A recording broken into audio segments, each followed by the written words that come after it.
কবরের ভিতরে মানুষ যখনই রাখা হবে সঙ্গে সঙ্গে দুজন ফেরেশতা আসবে। কবরের কাছে যারা এসেছিল দাফন হয়ে যাওয়ার পর এই লোকগুলি 40 কদম যেতে যতক্ষণ লাগে এর মধ্যেই দুজন ফেরেশতা এসে যাবে, এসে জিজ্ঞেস করবে মান রব্বুকা, তুমি কোন দল করতে? ওটা তাদের জানার দরকার নাই।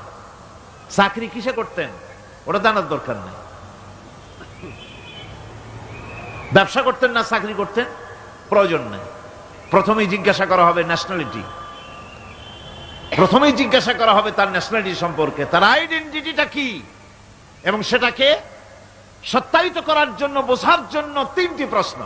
প্রথম প্রশ্ন মান রব্বুকা ওয়া মা দীনুকা ওয়া মান নাবিয়্যুকা, তোমার রব কে, তোমার দ্বীন কি, তোমার নবী কে।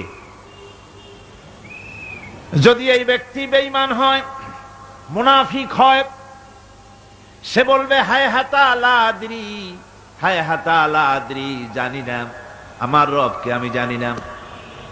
তোমার দিন কি, দিন কারে কয় বুঝি না। এরপরে আল্লাহর নবী জনাবে মুহাম্মদ রাসূলুল্লাহ সাল্লাল্লাহু আলাইহি ওয়াসাল্লামকে দেখানো হবে, বলা হবে মা কুনতা তাকুলু ফি হাদার রাজুল, এই ব্যক্তি সম্পর্কে তোমার ধারণা কি নিকে, বলবে আমি চিনি না। নাউযুবিল্লাহ। বাস, এরপরে তার যা হবার তাই শুরু হয়ে যাবে। আর যদি বান্দাটা মুমিন হয়, প্রশ্ন করা হবে মান রব্বুকা, জবাব দেবে রব্বি আল্লাহ, আমার রব আল্লাহ রাব্বুল আলামিন। ওয়া মা দীনুকা, দীনুনা ইসলাম, আমার দিন হচ্ছে ইসলাম। এরপরে আল্লাহর নবীকে দেখানো হবে। কয়েক রকমের বর্ণনা আছে, কোন বর্ণনায় আছে হুজুরের আকারে দেখানো হবে, অথবা রাসূলকে সরাসরি দেখানো হবে। বলা হবে মা কুনতা তাকুলু ফি হাদার রাজুল, এই লোকটি সম্পর্কে ধারণা কি। মুমিন ব্যক্তি বলবে হাদা নবিয়ুনা মুহাম্মাদুর রাসূলুল্লাহ সাল্লাল্লাহু আলাইহি ওয়াসাল্লাম, ইনি আমার তো সেই নবী মুহাম্মাদুর রাসূলুল্লাহ সাল্লাল্লাহু আলাইহি ওয়াসাল্লাম। আমরা যেন এই রকমের জবাব দিতে পারি, আল্লাহ কবুল করো। সকলে জোরে কোন আমিন।